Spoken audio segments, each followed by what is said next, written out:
What's up, everybody? Welcome back to Pens and Tea. My name is Carrie, and today, if you haven't guessed it already, we're talking about the Pilot E95S fountain pen. So if you watched the video I posted not too long ago, I did the Goulet unboxing, and I talked about this pen and why I bought it. And I bought it because somebody actually asked me to do a years later review, which is what I'm doing now.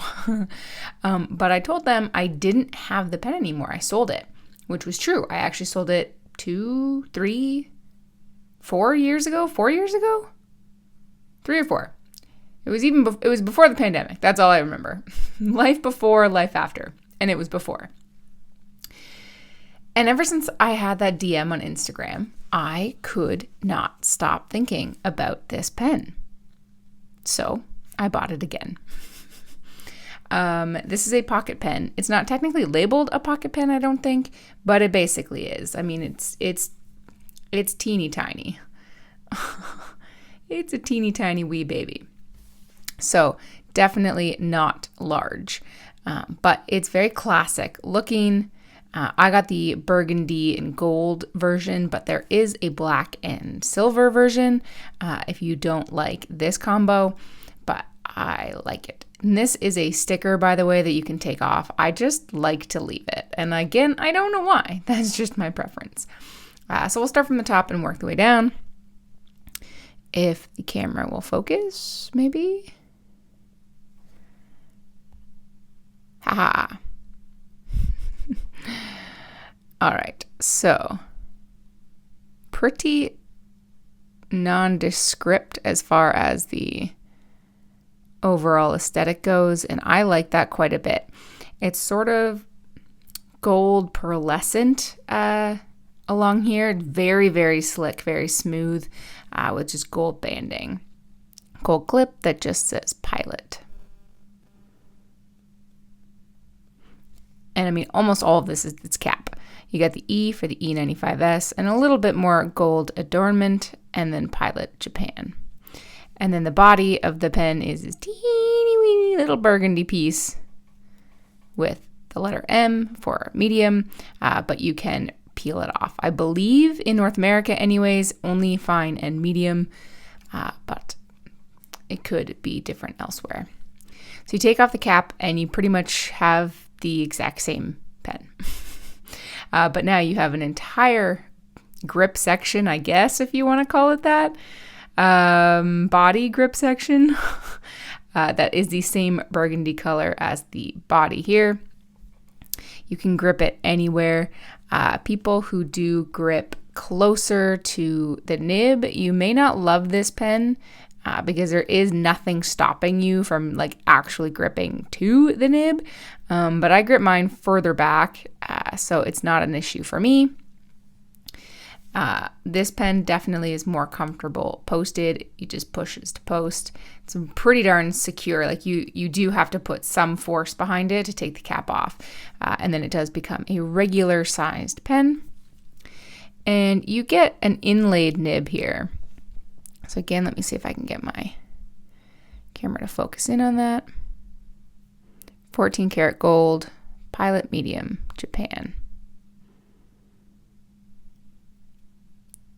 And a little plastic feed.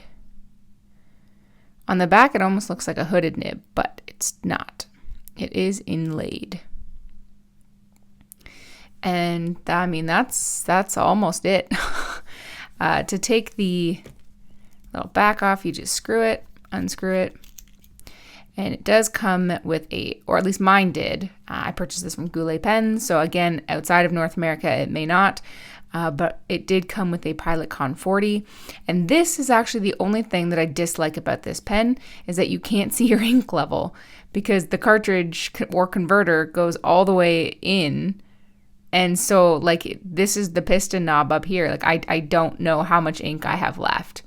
So what I end up doing is like kind of twisting the piston knob every once in a while, just until a little bit of ink starts to come out, just to kind of see. Otherwise, you can take the whole thing out, but you do risk making a bit of a mess if you twist the piston the wrong way. So I'm going to twist it all the way back So you can take it out. But again, you risk making a mess. So that's the biggest thing that I greatly dislike. It's a pretty big dislike, to be fair, but you don't really use that portion or like run into that portion as much.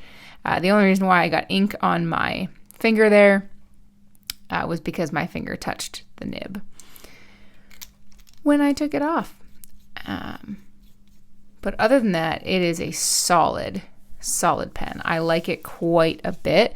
Let me just lock the focus on the paper here.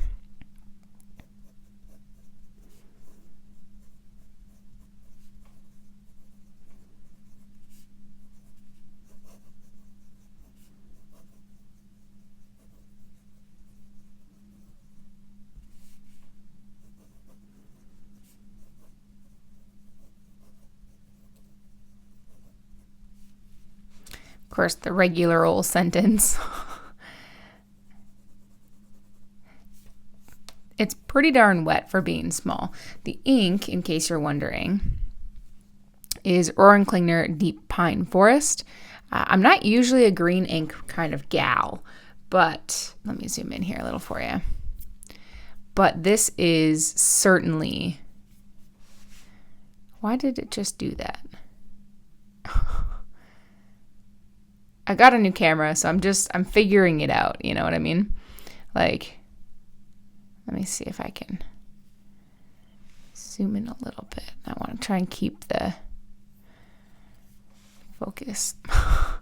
So bear with me over the next couple of videos as I figure this out. It's pretty darn wet, which I like a lot. As far as any like line variation goes, not really any to be had. This is the medium nib, it's not the fine. No reverse writing really. But no hard starts, no skips, no nothing. It is a perfectly reliable pen time and time again. If you have the Custom 74 medium nib, which I've done many reviews on, I talk a lot about how that nib has like a shock absorber feel. This does have that a little bit in the sense that it is very smooth and does feel a little bit squishy, but like because it doesn't have any real line variation, it doesn't have that same mush that the Custom 74 has. So if you've used a Custom 74 medium nib and you didn't like that, give this one a shot, because I think you might like it a lot better. I love this pen. I'm actually glad that the person reached out to me to revisit the pen because it was not on my radar at all, and I had zero intention of purchasing this pen again. But then they asked me about it and I couldn't stop thinking about it, and I'm very glad it's back in my life because I like it quite a bit. And I'm finding more of an appreciation for pocket-sized pens that turn into full-size pens. So I like it a lot. Do check it out. Let me know in the comment section down below if you've used it. Did you like it? Did you hate it? Were you kind of indifferent? Let me know, and everyone else, because of course, when somebody's looking for a pen, they want to know more than just one person's opinion. So definitely check out the comment section. While you're down there anyways, you might as well take a look at the description to hit up my Patreon account if you want to help support me and what I do here. And then again, when you're in that area, you might as well hit like and subscribe because new videos come out every Monday and Friday and the occasional on Tuesdays. And guys, I appreciate you so much, and I'll see you next time. Bye. All right, everybody, it's time again to thank the Patreon crew. I'm filming this as of September 12th, 2022, so if you don't see your name here, I do update these regularly. We have two ultimate humans, Mr. Daniel Roddy and Comp Dave. And for my VIP tier, we have Susan, McCall Bennett Lawrence, Karen Epstein, Gretchen Peters, Carol Lowry, Michael Simon, Subiwan Kenobi, Catherine Molina, Weilei Chang, Brian Law, Bill Pemberton, Lucas Bell, Robert Myers, Marissa Calvo, Eric Lineman, Jessica Chow, DigitalTent.tech, Brian Hunter, Bobby A. Bailey, Bass, Joan Worthman, Luna Wolf Games, Aaron C., and Glenn Kelly. Thank you, everyone who supports me, whether you're in the shout-out tier or not. You all help make this dream possible. So thank you, thank you, thank you. And once again, I'll see you next time. Bye.